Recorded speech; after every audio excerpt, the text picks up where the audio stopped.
Hello everyone, welcome to the show Histories for Future, the video podcast that tells you more about where we are coming from in the past and where we might be heading in the future. The idea of the podcast is to engage with and interview people from different walks of life, including business people, politicians and academics, about their work on or in the past and how they see this define and shape our present and future. Our second guest in the show today is Mr. Milind Kamble, an experienced entrepreneur and owner of a multi-crore business, a 2013 Padma Shri awardee, and what is the most important for our discussion today, he is the founder chairman of the Dalit Indian Chamber of Commerce and Industry, for short DICCI. Welcome to the show, Mr. Kamble. Yes, thank you, Mr. Stephen. Thank you so much for agreeing to be on the show here today and talking to me about a topic that I find of great interest and very important. I mentioned your impressive career as an entrepreneur, a story that is well captured in written accounts such as the 2014 book, Defying the Odds, The Rise of Dalit Entrepreneurs by Devesh Kapoor, V. Shyam Babu, and Chandraban Prasad. But relatively little has been said about the evolution of the Dalit Indian Chamber of Commerce and Industry since its foundation in 2005, and how you want to promote Dalit business leadership, something that is even more challenging now in the times of the coronavirus. So if you permit, let's just jump right into the many questions that I have to ask you. I do want to begin with a more candid remark and question. Many critics find your approach to be that of a Dalit capitalism that only wants to emulate mainstream capitalism. And some even argue that you do not follow, while doing so, that you do not follow what Dr. B.R. Ambedkar's call to challenge caste inequality in India. So let me ask you very bluntly, what is it that you want to achieve with DICCI, and how do you want to achieve this? Yeah. See, Dalit capitalism is basically DICCI has drawn inspiration from black capitalism in US, which is based on affirmative action and supplier diversity. They have created equal opportunity to the black entrepreneurs, not the black African American entrepreneurs in the US. On the similar line, we draw also inspiration from Dr. B.R. Ambedkar's economic thoughts. On that basis, we have given slogan Dalit capitalism. If you will find the Dalit history or the different movements which are really parallel to the black movement. Like there was a Black Panther in India, there was a Dalit Panther. There was a Republican Party in the US. Dr. Babasaheb Ambedkar formed Republican Party in India. They called black literature. Here in India, we call Dalit literature. There is so many similarities in the movement. Similarly, they have given a slogan for a black capitalism. There is an interesting history behind it. Second World War, post Second World War, America was emerging as a superpower in the world and a capitalist country. But on other hand, there was a very big civil rights movement was emerged. And one incident in 1963, there was 2 lakh peoples gathered at Lincoln Memorial under the leadership of Martin Luther King. And their demand was equal rights, for equal economic rights and social justice. This is a very much a history of a US we know. And after that, a decade, 1960s to 70s, there was a civil war between, in a civil society of a US, black versus white, that we know all the history. And what happened, Richard Nixon, when he was the president, so he thought that if America is emerging as a superpower, a capitalist country, and other hand, the people in US, they are demanding economic rights and social justice. So that's why he thought we have to create, or we have to make them part of a capitalism. So he has given a slogan, black capitalism. and he created a minority business development agency in the government itself. Then there were so many presidential orders before Nixon came, affirmative action, supplier diversity, and all that. That history we know. So on that basis, it is a very much inspiration drawn by the DICCI on Dr. Ambedkar's economic thoughts and African American movement, civil rights movement, and black capitalism slogan to develop wealth through businesses. That's all only. So that we have taken as our inspiration, and we established Dalit Indian Chamber of Commerce and Industry. Dr. Ambedkar, he was never against of establishing industry and businesses. He supported. Dr. Ambedkar was the person who has the global vision. He studied in US, he studied in UK, so his vision was much broader, his thinking than the present leaders, what they are thinking. So we are very clear in our mind while establishing a DICCI to and the slogan which we have given, fight caste with capital. And that's why we adopted Dalit capitalism, and that slogan we have given. Very interesting. So can you tell us more about the immediate reasons and circumstances under which you established DICCI? Why did you think it was necessary to establish DICCI in 2005? Was there no other forum in which you could to which you could contribute, in which you could participate? What was the main reason for this? Yeah, to mainstreaming the scheduled caste and scheduled tribe entrepreneurs. This is the first. The second, to develop business leaders among scheduled caste and scheduled tribe. See, in a Dalit community, there are all type of leaders. There are social leaders, there are political leaders, there are intellectual leaders, there are union leaders, student leaders, but there was no business leaders. That's why we thought if Dalit community have to progress, then there should be a business leaders or socio-economic leadership, which is a much required for a Dalit community. And that's why we have given our slogan to develop business leadership among scheduled caste and scheduled tribe. The another, to instill the spirit of entrepreneurship in scheduled caste and scheduled tribe youth. These are the basic reasons behind. Yes, of course, there are mainstream chambers, FICCI and CII and so many other chambers. Their agenda is a different. Actually, they are fighting for the established entrepreneurs. Means they are working above the baseline issues of entrepreneurs.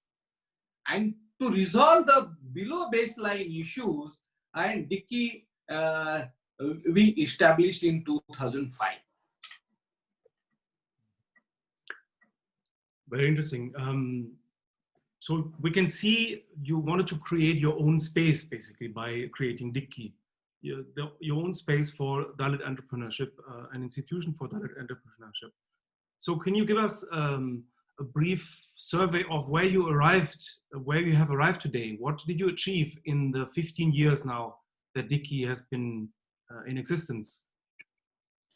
Yeah, now DICCI has completed 15 years of its journey, and it's a very glorious, and DICCI is now very successful chamber in the country, very credible chamber. The government of India have recognized us in 2011, and all state governments also recognize. Geographically, we spread across all over India. In 29 states, we have chapters, about 10,000 membership, scheduled caste and scheduled tribe entrepreneurs. Top of that, we have 7 international chapters also. In these 15 years of a journey, we have achieved 3 M. First M is a market, second M is a money, third M is a mentoring. Before DICCI, there was no any policy support to the scheduled caste and scheduled tribe entrepreneurs. Post DICCI, we have all type of support system we have created. If you go first M, every entrepreneur. Kamble, I think your phone is off. The Decline. Thank you. Yeah, there was one incoming call from London. Okay. So this 3 M, first M is a market, another M is a money, and third M is a mentoring, which is we achieved and which is required for every entrepreneur. The first, our challenge was to bring all entrepreneurs on a single platform to showcase their talents to the society and to the government and to impress the policy maker. The challenge was this. And after that,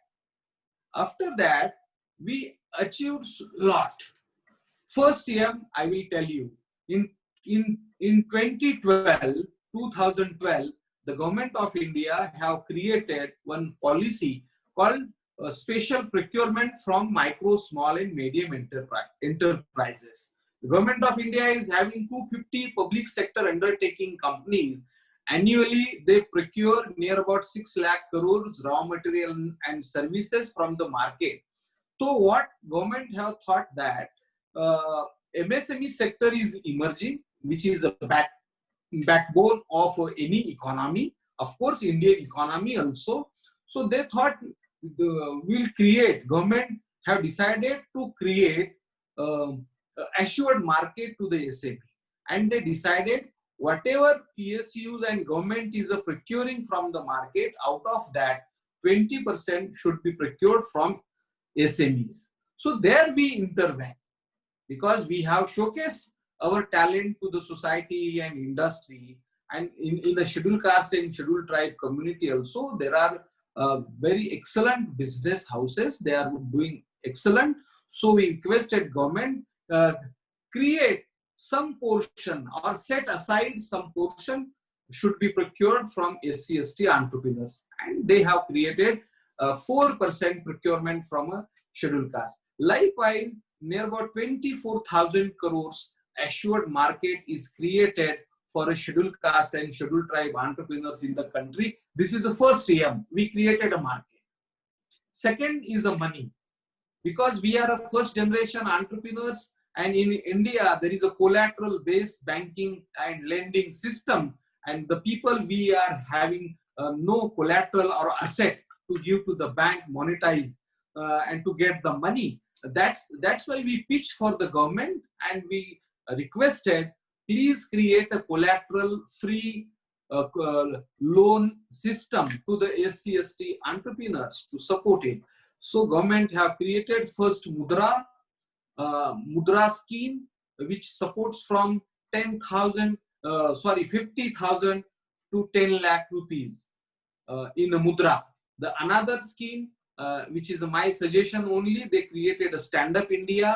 In Stand Up India from 10 lakh to 1 crore without collateral. These two are the without collateral schemes which government have created. Then venture capital fund. Again, government have created to existing entrepreneurs for scale up. So likewise, we created a complete mechanism of financial support. And third is the mentoring. In 2016, the government of India have created a national SC/ST hub in Ministry of MSME to support handhold and mentoring to create market linkages to SC/ST entrepreneurs, which is exactly based on MNSDC in the US. There is in the US micro business development agency is there, and they have created a system on that same basis. In Government of India also created National SC/ST Hub.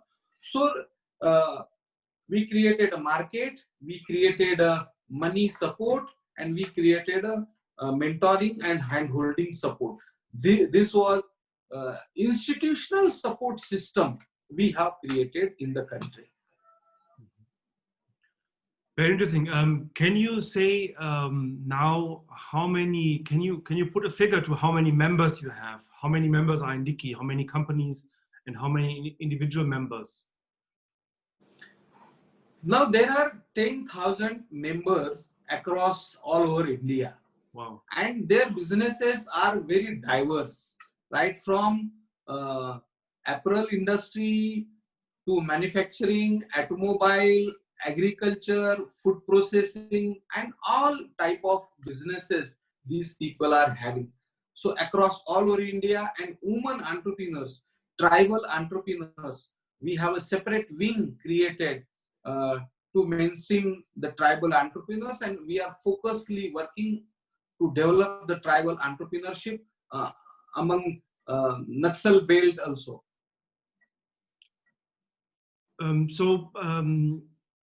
I'm interested in the internal working of DICCI.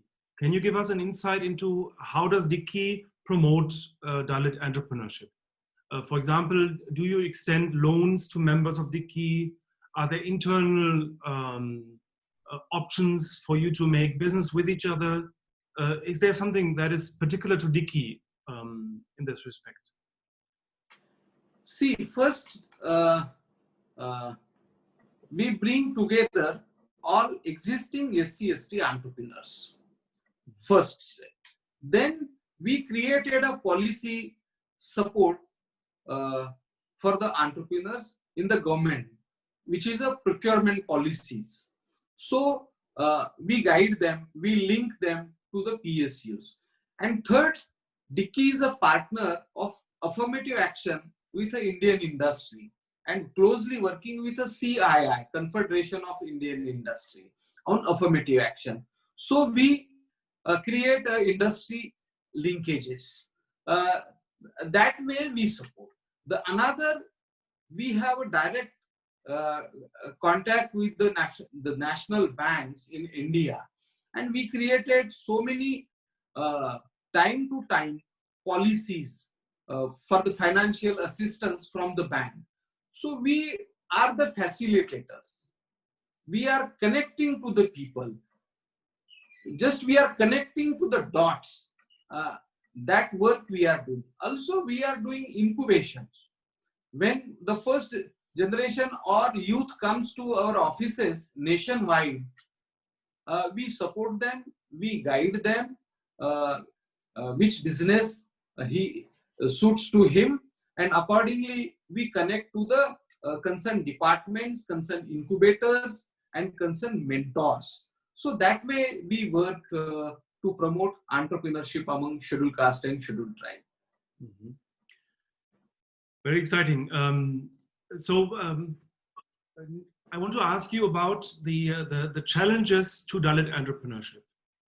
From the beginning, the Dalit community has not been in the past been able to develop a business networks and a business drive. Yeah. So that's the first problem. That caste inequality is a barrier to entrepreneurship. But there's more day-to-day problems as well, inequalities that Dalit entrepreneurs face. So can you give us a right-ranging survey of what are the main strictures, what are the main problems for a Dalit to enter business and to be successful in business? Yeah. The main challenges of a scheduled caste and scheduled tribe entrepreneurs, or you can call Dalit entrepreneurs, is the early stage funding, which is the first requirement of to start an enterprise, which is the early stage funding. And that is the main hurdle for the scheduled caste and scheduled tribe entrepreneurs. The another is a proper guidance. Entrepreneurship development programs they need. So they are not aware about this, or they are very less aware about the government policies of state and central government policies to promote entrepreneurship. The another one is the earlier I told our people, they do not have the collateral to give the bank. So to scale up the businesses, they face a lot of challenges to raise the equity. This is one. Another is there is a sticky floor phenomena. What is this sticky floor phenomena? Which is a difficulty to access financial capital due to limited collateral asset, limited social capital, because being a first generation entrepreneur, before that in their family no one was a businessman. That's why they face a limited social capital. Then resistance in accessing the market. There is still resistance in the market. So this is a typical sticky floor phenomena faced by the Dalit entrepreneurs. The lack of knowledge, policy, lack of policy supports, awareness, latest technology, market condition, management, non-availability of highly skilled laborers. These are the few challenges and difficulties and barriers faced by scheduled caste and scheduled tribe entrepreneurs. Mm-hmm. Very interesting. So basically the final set of questions that I want to ask you are about the Vision 2030. How do you see DICCI evolve in the next 10 years, and what do you want to achieve? And there are two main aspects to I think to what is going to change, to drive the change within entrepreneurship in the SC/ST community. One is the long-term processes of changes in the market. There were market reforms happening in India since the 1990s, and those changes are still ongoing. So I would like to know from you what you think about those changes to market reforms in India. And the second is the challenge, of course, provided by COVID-19, which is the short-term changes. So between the long-term and short-term, how do you think will SC and ST entrepreneurs develop in the next couple of years, in the next decade? The first, I will tell you, the post-liberalization, when the government of India opened its economy for the world, that is when the government have started the liberalization process in 1991. And there were so many foreign companies came into India, and then only the maximum business opportunities created for SC/ST entrepreneurs. This is one. So if more and more private investment comes in India, then more and more business opportunity will be the SC/ST entrepreneurs. And we are all the grown and developed our businesses in the post-liberalization in India. Another, the government of India have a Make in India policy, and as of now there is a Atmanirbhar Bharat post-COVID.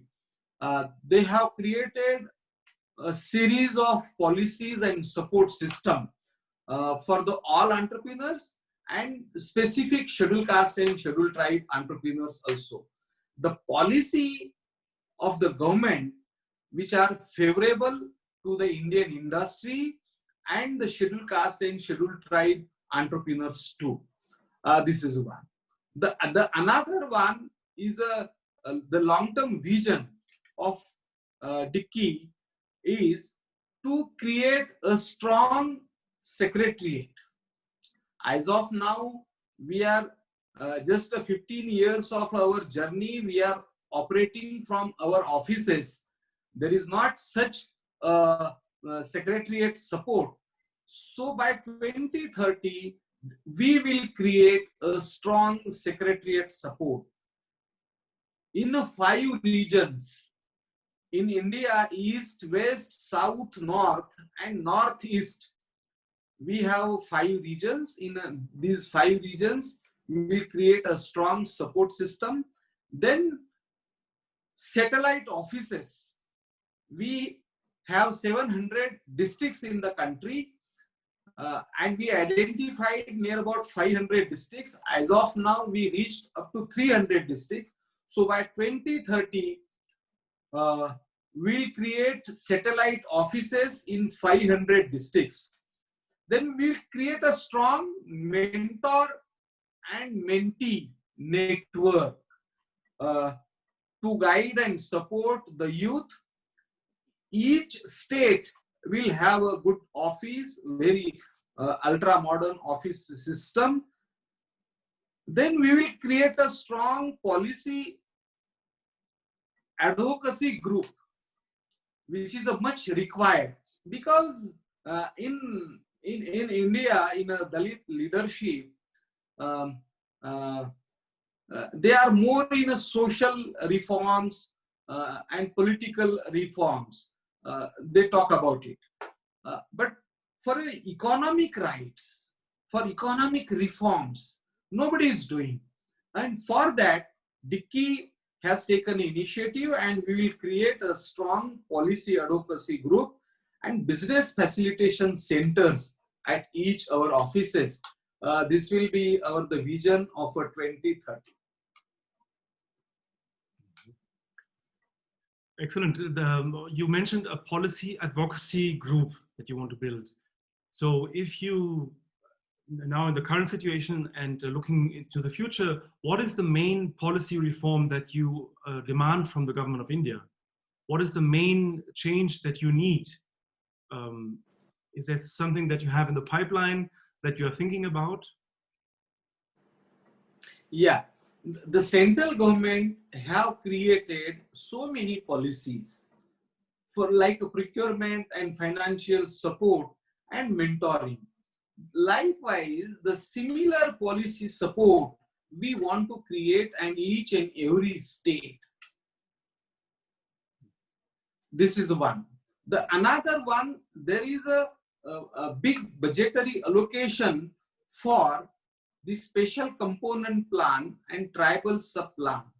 Out of that, some portion government should set aside to promote entrepreneurship among Dalit community, because now the aspirations of a Dalit youth are very different, very high aspirations. The government social justice department, they are working for the poor people of the country, and they are taking care. Yes, it's a good. We have told the government, central government and state government, yes, it is necessary to take care of poor, but the government policies need to align the new market condition and the aspirations of a Dalit youth. That is the main agenda. And that is the main policy support we are looking. Another, the more industry-friendly policies for scheduled caste and scheduled tribe. Some states have created. There are in so many states need to be created. So industry-friendly policy support system, a financial support system. The government social justice and tribal ministry, they also work for the aspirant class of a Dalit community, and so many other policy supports we are looking reforms from the government. Wide-ranging and promising for the future. I think there's going to be a lot is going to be happening, and I hope we can maybe have another interview in about 10 years and see how much DICCI has grown. Mr. Kamble, thank you very much for this interview. I'm really glad that we could do this, and all the best for your endeavors. Thank you. Yes, thank you. Thank you. Thank you.